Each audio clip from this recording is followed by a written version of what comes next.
நீங்க மட்டும் இல்லேனா எங்கோ நான் சென்றிருப்பேன், எப்படியோ வாழ்ந்திருப்பேன், மண்ணுக்குள்ள போயிருப்பேன். மறந்தும் போயிருப்பார், மறந்தே போயிருப்பார், நீங்க மட்டும் இல்லேனா.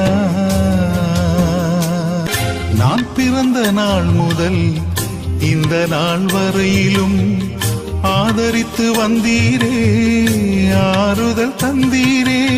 எப்படி சொல்வேன், என்னென்ன சொல்வேன் நீ செய்ததை? 1 2 3 என்று எண்ண முடியாதே. சொந்தம் என்று சொல்லிக்கொள்ள யார் யாரோ இங்கு உண்டு, ஏன் என்று கேட்டிட யாரும் இங்கே வரவில்லை. எப்படி சொல்வேன் என்னையும் தேடி நீ வந்ததை? தோளின் மீது சுமந்து கொண்டு